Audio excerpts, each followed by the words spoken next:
You press the button to turn off the bedroom lamp, but nothing happens. You press it again, still nothing. Then 3 seconds later, the light clicks off, right as you're about to give up and walk over to flip the switch manually.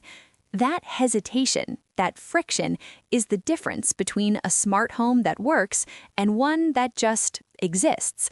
I'm Keiko Tanaka, and today we're talking about why that happens and what you can do about it. You're listening to the Smart Home Setup Podcast. Quick note before we dive in. Everything you're hearing today, the research, the data, the insights, that's all human written and verified by me. The voice you're hearing, though, that's AI generated, which lets us get these episodes out to you faster and more consistently. If you've been listening for a while, thank you. Seriously, it's good to have you back. And if you're just finding the show, welcome aboard.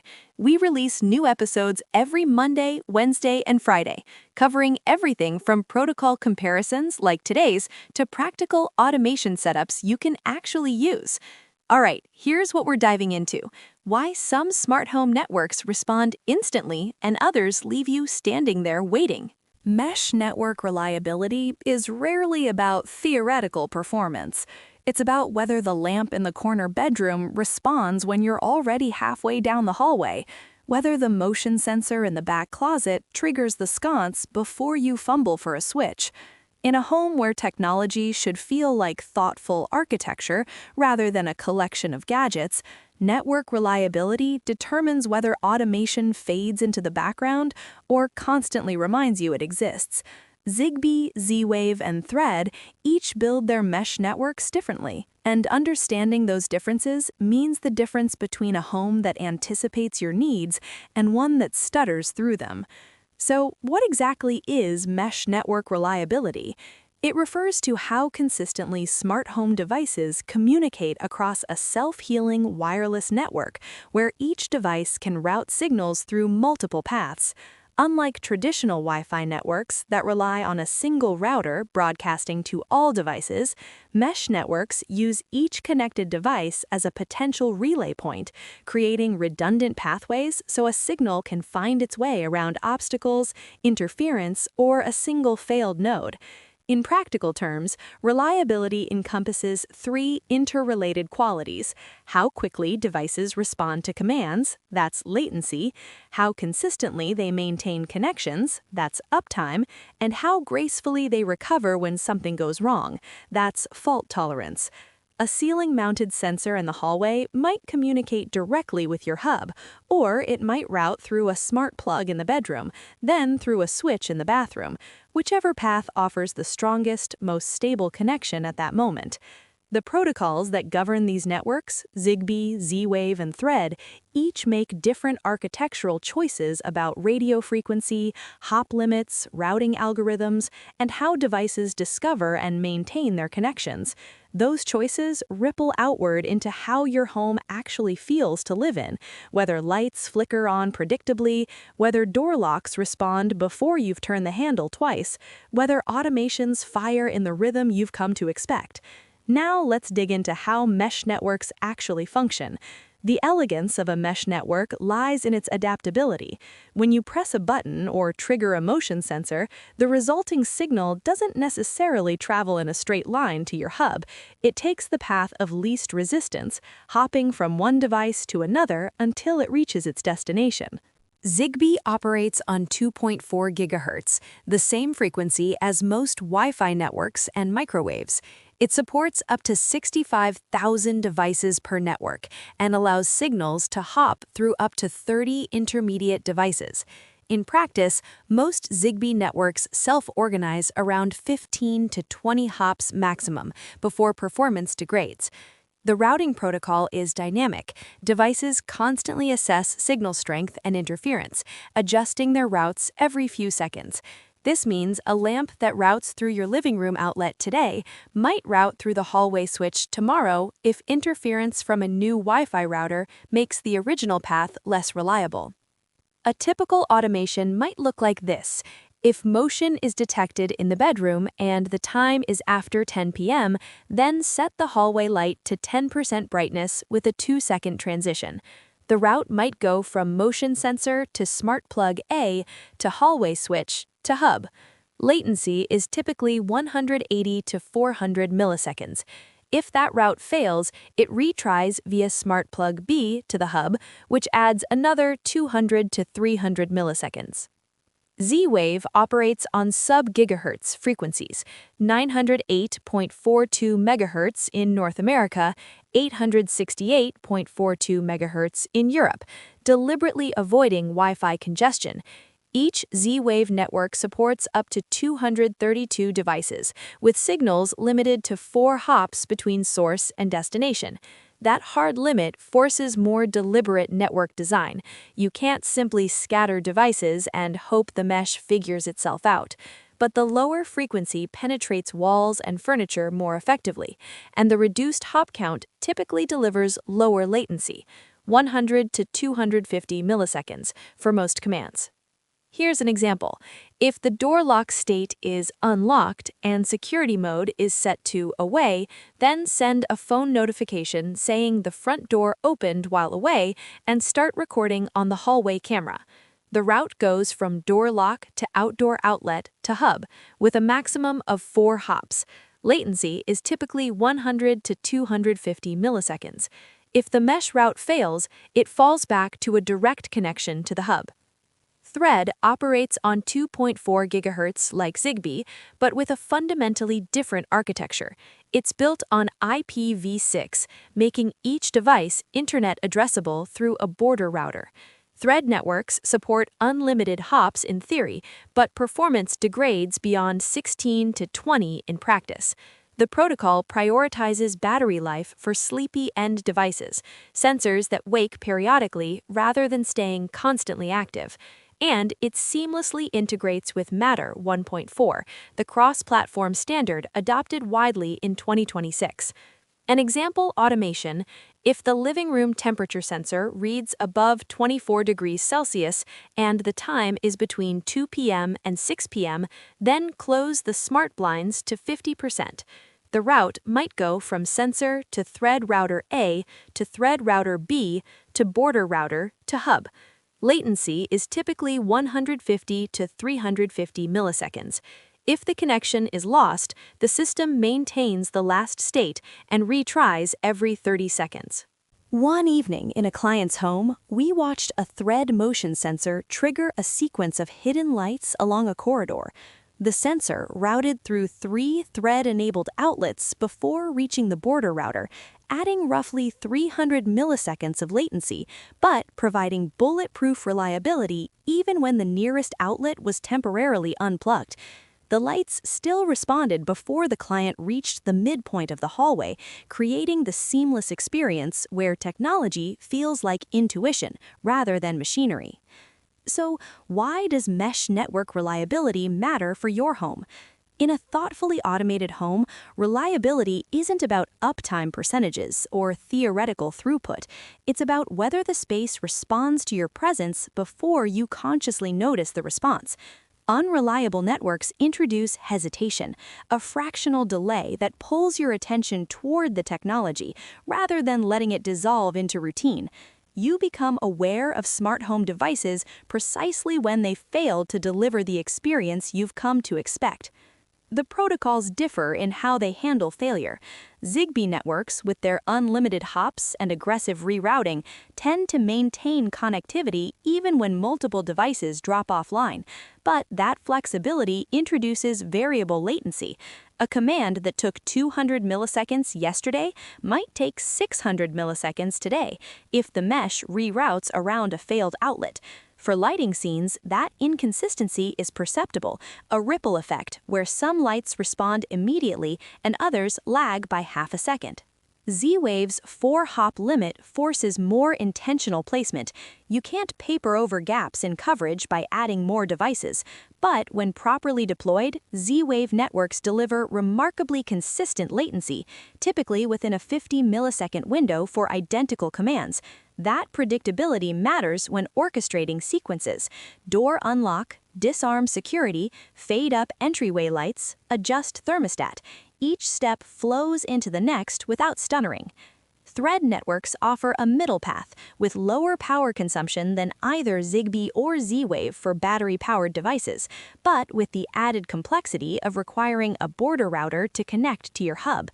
If you're building a hidden smart home where sensors disappear into trim work and outlets hide behind furniture, Thread's efficiency means fewer battery changes, an invisible advantage that compounds over months and years. For those integrating energy monitoring into their automations, protocol reliability directly impacts energy savings.